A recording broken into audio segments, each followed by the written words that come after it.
세상에, 베스가 로리를 사랑하고 있다니. 자기 방으로 돌아온 조가 방금 알아낸 사실의 충격으로 얼굴이 하얗게 질린 채 의자에 앉으며 말했다. 로리가 베스를 사랑하지 않으면 큰일일 텐데, 로리도 사랑해야 하는데, 아니면 나라도 그렇게 만들 거야. 그러면서 조는 벽에서 자신을 보고 웃고 있는 장난꾸러기 청년의 사진을 쳐다보며 고개를 위협적으로 저어댔다. 아, 이런. 우리 모두 하루가 다르게 어른이 돼가고 있나 봐. 매그 언니는 결혼해서 어느새 엄마가 됐고, 에이미도 파리에서 쑥쑥 자라고 있고, 베스는 사랑에 빠졌고, 이런 말도 안 되는 장난을 멀리할 만큼 분별 있는 사람은 나밖에 없어. 조는 사진에 눈을 붙박은 채 잠시 골똘히 생각하더니 찌푸렸던 이맛살을 펴고는 맞은편의 얼굴을 향해 단호하게 고개를 끄덕이며 이렇게 말했다. 아니, 고맙지만 사양할래. 넌 정말 매력적이지만 풍향계처럼 다음은 어딜 가리킬지 가늠할 수가 없잖아. 그러니 감동적인 편지를 쓸 필요도 없고 뭘 암시하듯 그렇게 웃을 필요도 없어. 그래봐야 아무 소용 없을 테니까. 난 받아주지 않을 거야. 그러고 나서 조는 한숨을 쉬며 공상에 빠져들었다.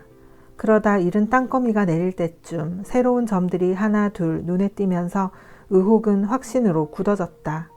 로리는 에이미와는 시시덕거리고 조와는 장난을 치면서도 베스에게는 늘 특별히 친절하고 점잖았다.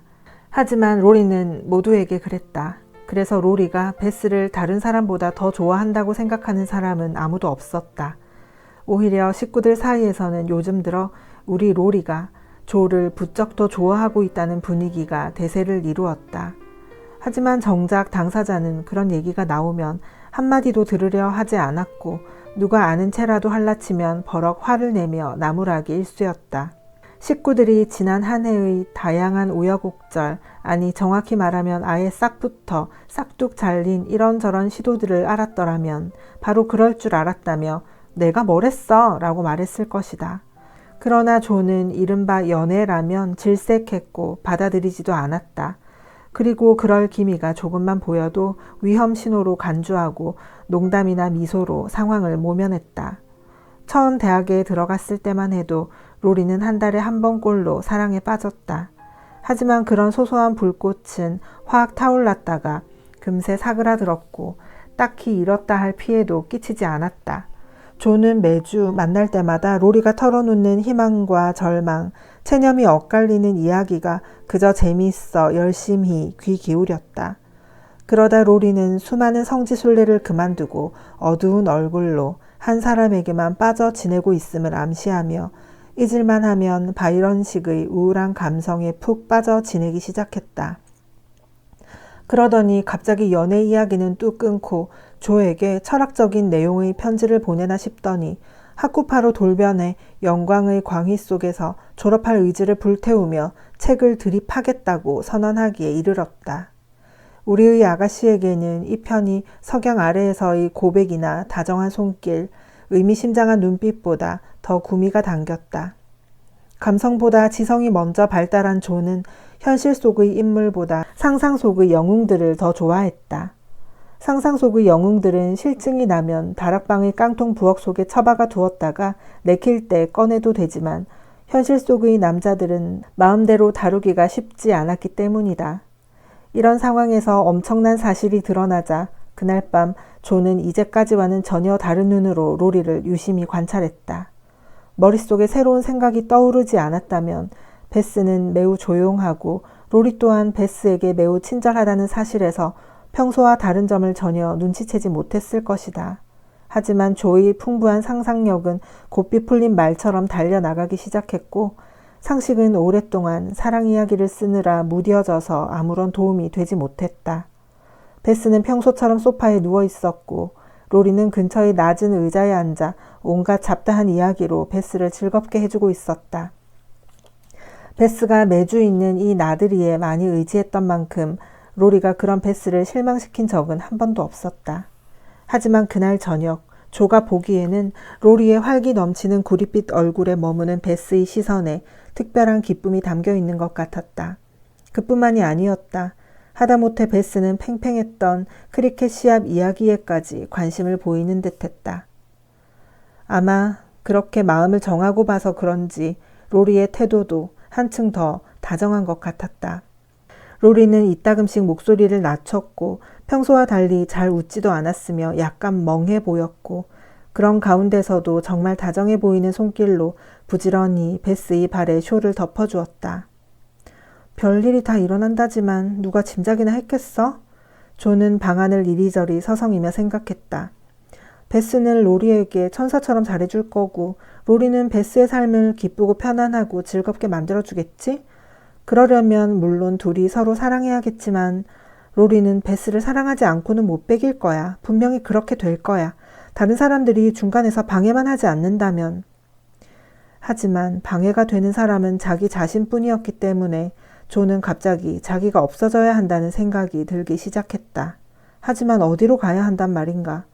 조는 언니의 희생이라는 재단에 몸을 내던질 각오를 불태우며 소파에 앉아 방법을 모색했다. 조가 자리에 앉은 지 5분도 채 지나지 않아 거대한 형체가 조 옆에 모습을 드러내더니 두 팔은 뒤로 쭉 뻗어 소파 등에 걸치고 길쭉한 두 다리는 앞으로 활짝 벌린 채 만족스러운 한숨을 내쉬며 소리쳤다. 이야, 이게 웬 횡재냐? 그런 상스러운 말 쓰지 마. 조가 쿠션을 힘껏 내려놓으며 쏘아 붙였지만 때는 이미 늦은 뒤였다. 쿠션이 비집고 들어갈 자리가 없었기 때문이다. 쿠션은 저절로 바닥으로 떨어지더니 신기하게도 자취를 감추었다. 에이 조, 그렇게 까칠하게 굴 것까진 없잖아. 한 주 내내 피골이 상접하도록 공부했는데 예뻐해줘야지. 베스가 예뻐해줄 거야. 난 바빠. 아니, 베스는 귀찮게 하면 안 돼. 그런 건 네가 잘하잖아. 갑자기 취향이 바뀐 게 아니라면 혹시 그런 거야? 그새 친구가 미워진 거야? 그래서 쿠션으로 마구 공격해댈 참이야? 감동적이다 못해 그렇게 아양이 뚝뚝 떨어지는 말은 거의 들어본 적이 없었지만 조는 단호한 질문으로 친구의 길을 꺾어 놓았다. 이번 주에는 랜들 양에게 꽃다발을 얼마나 보냈어? 한 개도 안 보냈어. 맹세해. 이제 그 아가씨는 약혼한 몸이란 말이야. 거 듣던 중 반가운 소리네. 관심도 없는 여자들한테 꽂히며 이것저것을 보내는 건 네가 부리는 바보 같은 사치 중 하나야. 조가 비난조로 계속 말을 이었다. 내가 관심 있는 분별 있는 여자들은 꽂히며 이것저것을 받을 생각이 없는데 나더러 어떡하라고? 나도 기분이라도 내야 할 것 아니야. 엄마는 장난으로 연애하는 건 찬성하지 않으시고 넌 못 말리는 연애 대장이고 너도 그렇잖아 라고 응수만 할 수 있다면 뭐든 하겠다. 그럴 수 없으니 그건 그냥 아무 해가 없는 재미난 놀이라고만 해둘게. 서로가 놀이로만 이해한다면 말이지. 글쎄 뭐 재밌어 보이긴 해. 하지만 어떻게 그럴 수 있는지 난 도무지 이해가 안 가. 나도 혼자만 따로 노는 게 어색해서 노력해봤지만 잘 못하는 것 같아. 타이르는 역할을 하던 중이라는 걸 깜빡 잊고 조가 말했다. 에이미한테 배워. 에이미는 그쪽에 소질이 있잖아. 맞아. 에이미는 그런 걸 아주 잘하지. 너무 과하지도 않고 일부러 애쓰지 않아도 상대방을 기분 좋게 해주는 사람도 있지만 엉뚱한 곳에서 늘 엉뚱한 말과 행동을 하는 사람도 있어. 난 네가 연애에 젬뱅인 게 좋아. 분별력 있고 솔직한 여자를 보면 정말 신선하거든. 그런 여자는 명랑하고 친절하면서 자기 자신을 바보로 만들지도 않지. 우리끼리 얘긴데 조, 내가 아는 여자들 중 몇몇은 내가 다 민망할 정도로 너무 앞서가거든. 물론 무슨 나쁜 의도가 있어서 그러는 건 아니지만 우리 남자들이 나중에 그런 여자들에 대해 어떻게 얘기하는지 알면 아마 생각을 바꿀걸. 그 여자들도 마찬가지야. 너희에 대해 아주 신랄하게 얘기할 테니까. 그러니까 결국 너희가 지는 거지. 어리석기로 치면 둘 다 똑같아. 너희가 올바르게 행동하면 그 여자들도 그러겠지. 하지만 너희가 골빈 여자들을 좋아하니까 거기 맞춰주는 것뿐이야. 그런데 너희는 그 여자들 흉이나 보다니. 아이고 많이도 아십니다 우리 아가씨. 로리가 거만하게 말했다. 조는 로런스 청년이 세상 물정에 밝은 부인들 사이에서 최고의 신랑감으로 통하며 그 딸들도 그에게 잘 보이려고 웃음을 흘린다는 것을 잘 알고 있었다.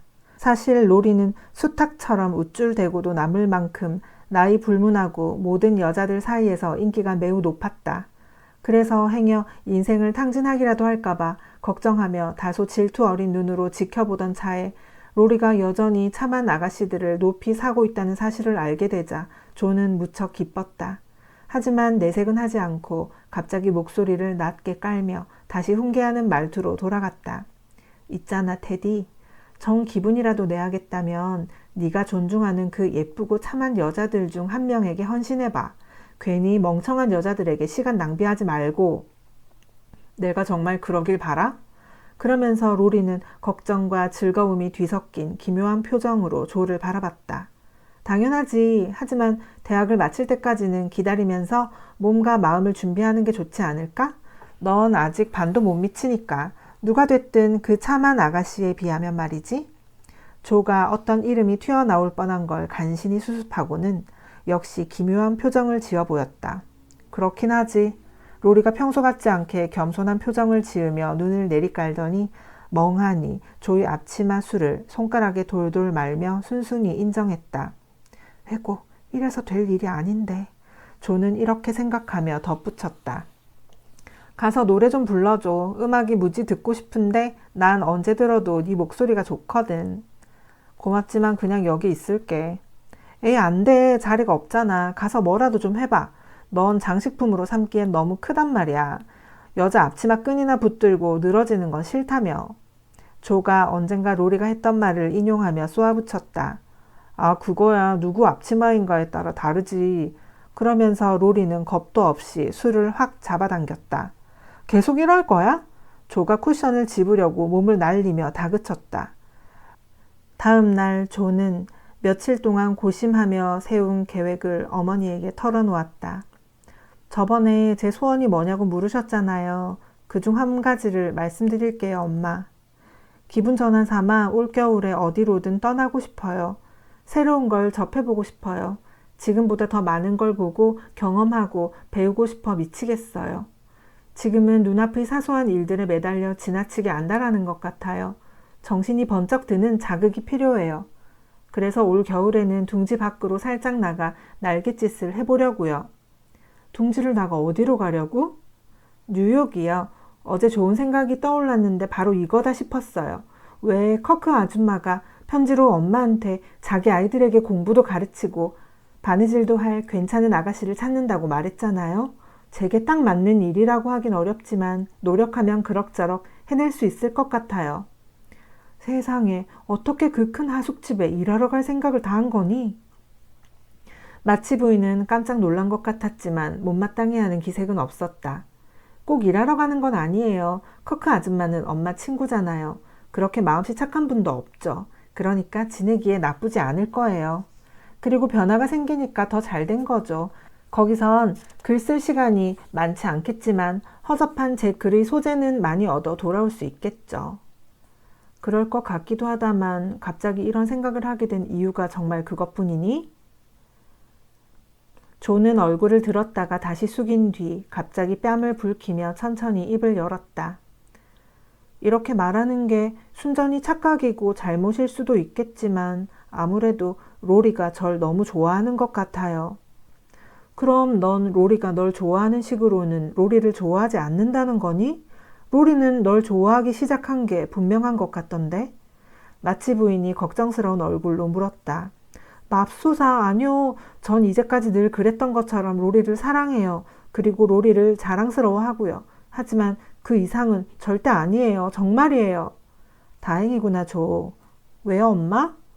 왜냐하면 딸, 내 생각에 너희 둘은 잘 맞지 않아. 친구로서는 그보다 더 좋을 수 없고 아웅다웅 하다가도 금세 털어버리고 말지만 짝으로 평생을 함께하기에는 둘 다 성격이 만만치 않거든. 너희 둘은 너무 똑같아. 자유를 너무 좋아하지. 둘 다 성미가 불같고 고집이 센 건 말할 것도 없고 그래서 사랑뿐만 아니라 끝없는 인내와 용서가 필요한 관계에서 함께 행복하게 지낼 수 있을지 모르겠구나. 저도 말은 안 했지만 그렇게 생각하고 있었어요. 로리가 이제 막 좋아하기 시작한 것 같다고 하시니까 다행이에요. 로리의 마음을 아프게 한다면 정말 괴롭고 슬플 거예요. 하지만 고마운 마음 때문에 가족처럼 지내는 오랜 벅과 사랑에 빠질 순 없잖아요. 안 그래요? 너에 대한 로리의 감정은 확실한 거니? 조의 뺨이 붉어졌다. 젊은 아가씨들이 첫사랑 이야기를 할 때 흔히 그렇듯이 조도 기쁨과 자긍심, 고통이 뒤섞인 표정으로 대답했다. 유감이지만 그런 것 같아요, 엄마. 그런 말을 한 적은 없지만 얼굴을 보면 알 수 있어요. 아무래도 뭔가 일이 터지기 전에 떠나는 게 좋겠어요. 그러는 게 좋겠구나. 그래서 해결이 된다면 떠나렴. 결정이 날 때까지 이 계획에 대해선 로리에게 아무 말도 하지 않는 게 좋겠어요. 로리가 꿍꿍이 수작을 부리고 눈물 바람을 보이기 전에 달아나 버릴 생각이에요. 베스도 내가 좋아서 가는 거라고 생각해야 해요. 그 애한테 로리 얘기를 할 수는 없으니까요. 제가 떠나고 나면 베스가 로리를 다독이고 위로해 줄 거예요. 그럼 로리도 이 연애 감정에서 벗어날 수 있겠죠? 그동안 이런 소소한 시련쯤은 하도 겪어서 새삼스럽지 않을 테니 언제 그랬나 싶게 금세 시련의 상처를 딛고 일어설 거예요. 모든 게 다 정해지고 난 뒤 조는 두려움에 떨면서 로리에게 얘기를 꺼냈지만 놀랍게도 로리는 매우 차분하게 그 소식을 받아들였다. 요즘 들어 로리는 평소보다 점잖게 굴었지만 지금은 매우 쾌활해 보였고 조가 이제 새 사람이 되기로 결심한 거냐고 농담을 던지자 로리는 진지한 표정으로 이렇게 대답했다. 그러기로 했어. 앞으로 쭉 이렇게 살 생각이야. 조는 때마침 로리의 고결한 심성이 발현되어 정말 다행이라고 생각했다. 그리고 베스도 더 명랑해진 것 같아서 가벼운 마음으로 여행 준비에 나섰다. 조는 자신의 결정이 모두를 위해 최선의 길이기를 바랐다. 너한테 특별히 부탁할 게 있어. 조가 떠나기 전날 밤 베스에게 말했다. 언니 원고 말이야? 아니, 내 친구 로리에게 잘해줘. 알았지? 그야 당연하지. 하지만 내가 언니 대신할 수 없어. 로리 오빠는 언니를 딱 할 만큼 보고 싶어 할 거야. 그렇다고 사람이 어떻게 되진 않아. 그러니까 내가 로리를 너한테 맡긴 거 꼭 기억하고 잔소리도 하고 다독여도 주고 잘 챙겨줘. 언니를 봐서라도 최선을 다할게. 베스는 조가 왜 그렇게 묘한 눈으로 자기를 쳐다보는지 의아해하며 약속했다. 이래도 소용없어, 조. 내 눈은 널 향해 있으니까. 그러니까 처신 잘해. 안 그러면 내가 가서 널 집으로 데려올 테니까. 로리가 작별 인사를 하며 의미심장하게 속삭였다. 조는 뉴욕에서 매우 행복하게 지내며 밥벌이를 하느라 매일 정신없이 바빴지만 그래도 틈틈이 짬을 내 글을 썼다. 요즘 조를 사로잡은 목표는 가난하고 야심만만한 처녀라면 당연히 품을 만한 목표였다. 그러나 목표를 이루기 위해 그녀가 선택한 수단은 최선은 아니었다. 조는 통속소설 쪽으로 눈을 돌렸다. 그런 암울한 시대에는 아무리 완벽한 미국인이라도 쓰레기를 읽기 때문이다. 조는 아무도 모르게 손에 땀을 쥐게 하는 이야기를 지어내 대담하게도 그걸 들고 위클리 볼케이노의 편집장 데시우드 씨를 찾아갔다. 조는 최대한 잘 차려입은 뒤 흥분되지도 떨리지도 않는다고 스스로를 설득하면서 어둡고 더러운 계단을 2칸씩 용감하게 올라가 사무실 안으로 들어갔다. 사무실 안은 정리가 안 된 채 어지러웠고 담배 연기로 자욱했다. 발꿈치를 머리에 쓴 모자보다도 더 높이 치켜들고 앉아있는 신사 3명은 조가 나타났는데도 전혀 움직일 기미를 보이지 않았다. 실례합니다. 위클리 볼케이노 사무실을 찾아왔는데요. 데시우드 씨를 뵙고 싶습니다만. 가장 높이 치켜있던 발꿈치가 아래로 내려가더니 담배 연기를 가장 자욱하게 피워 올리던 신사가 무슨 신주단지라도 되는 듯 시가를 손가락 사이에 소중하게 품고서 고개를 까딱이고는 졸려 죽겠다는 얼굴로 다가왔다. 친구 부탁으로 왔습니다. 소설이에요. 그냥 시험 삼아 써본 건데 편집장님의 의견을 듣고 싶대요. 데시우드 씨는 원고를 받아들고 더러운 손가락 2개로 깔끔하게 정리된 원고를 넘기면서 위아래로 매섭게 훑어보았다. 처음은 아닌 것 같은데요. 조의 원고는 페이지마다 번호가 매겨져 있었고 겉표지도 한쪽에만 씌운 데다 무엇보다 초보의 징표인 리본으로 묶여있지도 않았다. 네, 처음은 아니에요. 제 친구는 블라니스톤 배너에 소설을 게재해 상금을 받은 적이 있어요. 아, 그래요? 원하면 원고는 두고 가세요. 이제 이런 원고는 우리가 주체하지 못할 정도로 너무 많지만 훑어보고 다음 주에 답을 드리죠. 조가 다시 그 사무실을 찾아갔을 때 데시우드 씨는 다행히 혼자 있었고 지난번보다 정신도 훨씬 맑아 보였다. 우린 이걸 씻기로 했습니다. 약간 수정에 동의하신다면 말이죠. 글이 너무 길어요. 내가 표시해둔 구절들만 삭제하면 적당한 길이가 될 겁니다. 그가 사무적인 투로 말했다. 조는 여기저기 밑줄이 그어진 채 꼬깃꼬깃해진 자신의 원고를 거의 몰라볼 뻔했다. 하지만 곧이어 새 요람에 맞춰 아기의 다리를 자르라는 말을 들은 딱한 부모의 심정으로 지적당한 구절들을 살펴보았다. 놀랍게도 권선징악을 강조하는 설명이 모조리 삭제되어 있었다. 사실 이 구절들은 과하게 많다 싶은 사랑 이야기와 균형을 맞추기 위해 조가 신중하게 끼워 넣은 것이었다. 하지만 편집장님, 모름지기 이야기에는 교훈이 들어가야 하잖아요. 그래서 일부러 신경 써서 죄인들이 뉘우치는 장면을 몇 군데 넣은 거예요. 데시우드 씨가 편집 문제로 심각했던 표정을 풀고 미소를 지었다. 조가 친구 역할을 깜빡하고 작가만 할 수 있는 말을 했기 때문이다. 사람들이 원하는 건 설교가 아니라 재미예요. 요즘은 교훈은 팔리지 않아요. 조는 데시우드 씨의 지시를 길잡이로 삼고 노스버리 부인을 본보기로 삼아 대중문학이라는 허황된 바다에 섣불리 뛰어들었다. 조는 이 일이 자신에게 해가 될 거라는 생각은 하지 못했다. 부끄러워할 만한 내용은 전혀 쓰지 않을 작정이었고 또 번 돈을 가족에게 보여주고 비밀을 털어놓으며 웃어넘기는 행복한 순간을 상상하면 양심의 가책쯤은 아무렇지 않게 달랠 수 있었다. 하지만 데시우드 씨는 흥미를 자극하는 이야기가 아니면 번번이 퇴짜를 놓았다. 자극을 주려면 독자들의 영혼을 들들 볶아대는 길밖에 없었기에 역사와 사랑 이야기, 육지와 바다, 과학과 예술, 범죄와 정신병원 기록까지 샅샅이 헤집어야 했다. 조는 자신의 순진한 경험으로는 사회 밑바닥을 이루는 비참한 세계를 그저 몇 차례 슬쩍 보고 지나쳤을 뿐이라는 사실을 곧 깨달았다. 그래서 이 점을 냉정하게 받아들이고 자신에게 부족한 점들은 등장인물의 매력으로 보완하는 작업에 들어갔다. 조는 나쁜 세상에서 살고 있었고 그것이 비록 상상의 세계이긴 했어도 조에게 어떤 식으로든 영향을 미쳤다. 조는 자신의 마음과 상상력에 위험하고 실속 없는 음식만 먹여댔고 어차피 우리 모두 곧 알게 되는 삶의 어두운 면을 너무 일찍 접함으로써 날 때부터 활짝 피어있던 순수성이라는 꽃을 너무 빨리 털어내고 있었다. 조도 어렴풋이 이런 낌새를 채기 시작했다. 다른 사람들의 정열과 감정을 너무 많이 묘사하다 보니 정신 상태가 건강한 젊은이라면 스스로는 절대 빠져들지 않을 병적인 재미에 빠져 자신의 기분과 감정을 연구하고 진단하기 시작했기 때문이다. 잘못은 벌을 받기 마련이고 조도 가장 적절한 때에 벌을 받았다. 세익스피어 연구가 인물의 성격을 파악하는 데 도움이 됐는지 아니면 정직하고 용감하고 강한 것을 알아보는 여성의 타고난 본능 때문이었는지는 모르겠지만 조는 자신의 상상 속 주인공들에게 하늘 아래 둘도 없는 완벽함을 부여하다가 인간적인 결점은 많지만 흥미가 동하는 살아있는 영웅을 발견했다. 언젠가 대화를 나누다 바이르 씨는 조에게 단순하고 진실하며 사랑스러운 사람을 보거든 작가 수업 차원에서 그 사람의 성격을 연구해보라고 조언한 적이 있었다.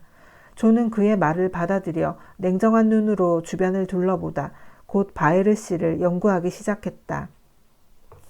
그가 그 사실을 알았더라면 깜짝 놀랐겠지만 그 교수는 충분히 그럴 만한 가치가 있었다. 그가 말한 기준에 비추어 그처럼 겸손한 사람도 드물었기 때문이다. 처음에는 다들 왜 그를 좋아하는지 이유를 알 수 없었다. 그는 부유하거나 대단하지도 않았으며 그렇다고 젊거나 잘생긴 것도 아니었다. 어느 모로 보나 매력적이지도 눈길을 끌지도 뛰어나지도 않았지만 포근한 난로불처럼 마음을 끄는 구석이 있었고 사람들은 따스한 난로 주위에 모여들듯 자연스레 그의 주변에 모여드는 듯했다. 그는 가난했지만 늘 뭔가를 나눠주는 것 같았고 이방인이었지만 만인의 친구였다. 게다가 젊은 편도 아니었지만 아이처럼 천진했다. 평범하면서도 어딘지 남달랐지만 그의 얼굴은 많은 사람들 눈에 아름답게 보였고 그의 특이한 점들도 좋은 쪽으로 해석되었다. 조는 그의 매력을 알아내려고 애쓰면서 틈만 나면 그를 지켜보다가 마침내 기적을 일으킨 요인은 바로 자애로움이라고 결론 내렸다. 그는 슬픔이 있어도 새가 날개축지에 머리를 묻듯 가슴에 묻어두고 자신의 밝은 모습만 세상에 드러냈다. 그거였어. 조는 다른 사람들을 향한 순수한 선의가 저녁을 우걱우걱 밀어넣고 양말을 손수 짜집게 하고 가족이라는 이름에 짐까지 짊어진 튼튼한 독일인 교사마저도 아름답고 품위 있게 만들어줄 수 있다는 것을 마침내 깨닫고 혼자 중얼거렸다. 조는 선량함을 높이 평가했지만 대부분의 여자들이 그렇듯이 지성도 높게 보고 있었다. 그래서 바이를 교수에 대해 몇 가지 사실을 더 알게 되자 그에 대한 호감이 더더욱 커졌다. 고향에서 그는 높은 학식과 훌륭한 인품으로 널리 존경받는 인물이었지만 그가 그런 얘기를 일절 내비치지 않아 아무도 그 사실을 모르고 있었다. 그러던 중 바이를 교수의 고향 사람이 찾아와 노턴 양과 얘기를 나누다 이 기분 좋은 사실이 드러났던 것이다. 조는 노턴 양에게서 자초지종을 전해 듣고는 바이르 씨가 스스로 그 사실을 밝히지 않았다는 점이 더욱더 마음에 들었다. 미국에서는 가난한 독일어 교사일 뿐이지만 베를린에서는 존경받는 교수였다는 사실을 알게 되자 조는 그가 자랑스러웠다. 새롭게 드러난 사실은 그가 소박하고 부지런한 생활에 낭만이라는 양념까지 덧뿌려 그의 삶을 더욱 아름답게 만들어 주었다. 조는 그를 높이 평가했고 그에게 인정받고 싶었다. 그리고 그의 친구로서 합당한 자격을 갖추고 싶었다. 이런 바람이 더없이 절실해졌을 때쯤 조는 하마터면 모든 것을 잃을 뻔했다. 발단은 종이 모자였다. 어느 날 저녁 조에게 독일어를 가르치려고 들어온 교수님은 티나가 씌워준 종이 모자를 깜빡하고 벗지 않은 채 그대로 쓰고 있었다. 내려오기 전에 거울도 안 봤나 봐. 조는 이렇게 생각하며 슬며시 웃었고 교수님은 독일어 발음이 섞인 영어로 굿 이브닝이라고 말하더니 수업 주제와 머리쓰개가 우스꽝스러운 대조를 이룬다는 사실을 까맣게 모른 채 진지한 표정으로 의자에 앉았다. 조는 처음엔 아무 말도 하지 않았다. 뭔가 웃기는 일이 벌어졌을 때 터져 나오는 그의 크고 따스한 웃음소리를 듣고 싶었기 때문이다. 그래서 조는 교수님이 스스로 알아차릴 때까지 가만히 있다가 실러의 작품을 읽는 독일인의 목소리에 정신이 팔려 곧 모든 것을 깡그리 잊고 말았다. 읽기가 끝나고 수업이 시작되었다. 수업은 활기찼다. 그날 밤 따라 조는 기분이 좋았고 또 종이 모자가 그녀의 눈을 계속 즐겁게 춤추도록 했기 때문이다. 교수님은 조가 왜 그러는지 영문을 모르다가 결국 수업을 중단하고 약간 놀란 표정으로 물었다. 마치양, 선생님 앞에서 왜 그렇게 웃는 겁니까? 그렇게 버릇없이 굴다니 선생님에 대한 존경심이 조금도 없나요? 선생님이 깜빡하고 그런 모자를 쓰고 있는데 어떻게 학생이 존경심이 들 수 있겠어요? 교수님은 아무 생각 없이 손을 머리에 올려 더듬다가 그 작은 종이 모자를 벗어들고는 잠시 물끄러미 쳐다보더니 고개를 뒤로 젖힌 채 경쾌한 콘트라베이스 같은 목소리로 웃음을 터뜨렸다. 아, 이제야 봤네 그래. 장난꾸러기 티나가 이 모자로 날 놀렸나 보군. 하지만 몇 분 동안 진도가 전혀 나가지 않았다. 바이르 씨가 우연히 모자에 있는 그림을 보고는 모자를 펴면서 아주 역겹다는 듯 이렇게 말했기 때문이다. 이런 신문은 집안에 들이지 말았으면 좋겠는데 이런 건 아이들이 봐서도 안 되고 젊은이들이 읽어서도 안 돼요. 좋을 게 없단 말이지. 이렇게 해로운 걸 만들다니 도저히 참을 수가 없네요. 조가 그 종이를 얼핏 보니 정신병자, 시체, 악당, 독사가 그려진 경쾌한 사파가 보였다. 조도 그 그림이 마음에 들지 않았지만 충동을 이기지 못한 채 그만 종이를 뒤엎고 말았다. 딱히 불쾌해서 그랬다기보다 그 신문이 위클리 볼케이노일지도 모른다는 두려움 때문이었다. 하지만 그 신문은 위클리 볼케이노가 아니었고 설령 그 신문이 맞고 거기에 자신이 쓴 글이 실렸다고 해도 자기 이름이 나올 일이 없다는 걸 기억해내고 조의 두려움도 가라앉았다. 하지만 표정과 빨개진 얼굴로 조는 속마음을 드러내고 말았다. 교수님은 깜빡 잊어버리긴 잘해도 사람들이 생각하는 것보다 훨씬 더 많은 것을 꿰뚫어 보는 사람이었다. 사실 그는 조가 글을 쓴다는 것을 알고 있었고 신문사 건물들 틈바구니에서 조와 마주친 적도 한두 번이 아니었지만 조가 아무 말도 하지 않았기 때문에 그녀의 작품이 어떤지 궁금해도 아무것도 묻지 않고 있을 따름이었다. 이제 그는 조가 스스로에게 부끄러운 짓을 하고 있다는 걸 눈치채고는 마음이 아팠다. 대부분의 사람들은 이럴 때 내가 상관할 일도 아니고 나한텐 그럴 권리도 없다고 생각하겠지만 그는 그러지 않았다.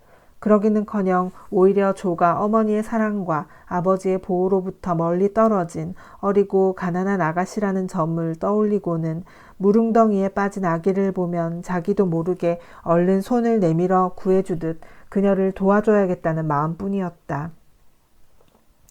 그런 건 멀리 해야 돼요. 훌륭한 아가씨라면 그런 걸 봐선 안 되지. 그런 걸 보고 좋아하는 이들도 덜어 있겠지만 나는 내 조카들에게 이런 나쁜 쓰레기를 가지고 놀게 하느니 차라리 화약을 주겠소. 모두 나쁜 건 아닐 거예요. 어리석으면 몰라도 이런 걸 찾는 수요가 있는 한 공급한다고 무슨 회가 되진 않잖아요. 멀쩡한 사람들 중에도 이른바 통속소설이라는 걸 써서 정직하게 생계를 이어가는 사람도 많거든요. 천에 잡은 주름을 너무 힘주어 문지르는 바람에 핀 자국을 숭숭 뚫어 놓으며 조가 말했다. 위스키를 찾는 수요가 있지만 당신이나 나나 그걸 팔 생각은 안 하잖아요. 그 멀쩡한 사람들이 자기가 어떤 해를 끼치고 있는지 안다면 그 생활이 떳떳하다고 생각하지 못할 거요. 사탕에 독을 넣어 어린아이들에게 먹일 권리는 누구에게도 없는 거요. 조는 자기 방으로 들어가자마자 원고를 꺼내 자신이 쓴 이야기를 하나하나 주의 깊게 다시 읽어보았다. 이것들은 쓰레기야.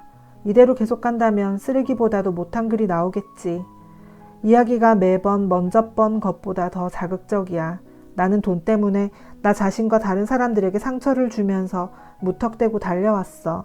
말짱한 정신으로 다시 찬찬히 읽어보니까 부끄러워서 얼굴을 들 수가 없네. 집에서 이걸 보게 된다면 아니면 바이르 씨가 이걸 알게 된다면 어떡하지? 그래, 이런 불쏘시개는 저기가 제격이지. 사람들이 내가 만든 화약으로 다치는 꼴을 보느니 차라리 집을 불태우는 편이 나아. 그 뒤로 조는 사람들에게 자극을 나눠주는 대가로 돈을 받는 일은 이제 없다고 결심하고는 다시는 통속소설을 쓰지 않았다. 그 대신 이번에는 방향을 정반대로 틀어 그녀가 본보기로 삼은 사람들이 있는 길을 가기 시작했다. 그러니까 셔우드 부인과 에즈워스 양, 해나 모어처럼 수필이나 설교문 같은 아주 교훈적인 이야기를 쓰기로 한 것이다. 하지만 시작부터 내키지가 않았다. 상상력이 풍부한 데다 소녀다운 낭만을 꿈꾸는 조에게 이런 유형의 글은 한 세기 전의 뻣뻣하고 거추장스러운 옷을 차려입고 가장무도회에 나간 것처럼 불편했기 때문이다. 그러고 나서 조는 동화에 도전했다. 그 대가로 돈을 벌고 싶은 욕심이 아니었다면 동화는 진즉에 때려치웠을 것이다. 조에게 청소년 문학을 시도하는 노고에 충분히 보답하겠다고 제안한 사람은 어느 훌륭한 신사였다. 하지만 조가 아무리 아이들을 위한 이야기를 쓰고 싶다고 해도 개구쟁이 사내 아이들이 주일 학교에 가지 않았다는 이유로 곰에게 잡아먹히거나 미친 황소에게 치받치는 이야기를 쓰는 데는 찬성할 수 없었다. 조는 잉크병 뚜껑을 닫으며 풀죽은 목소리로 중얼거렸다. 뭐가 뭔지 도통 모르겠어. 때를 봐서 나중에 다시 도전하자. 그 사이 거리에 쌓인 진흙이나 쓸지 뭐. 지금으로서는 별 수가 없는 걸. 그게 적어도 정직한 거야. 이는 콩나무에서 두 번째로 굴러떨어진 경험이 조에게 약이 되었다는 것을 증명해주는 결정이었다.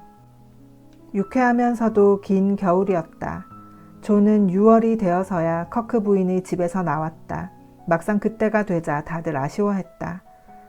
아이들은 아무리 달래도 속수무책이었고 바이에르 씨의 머리카락은 하나같이 위로 삐쭉삐쭉 뻗쳐 있었다. 그는 마음이 어지러울 때면 머리를 마구 헝클어뜨리는 버릇이 있었기 때문이다.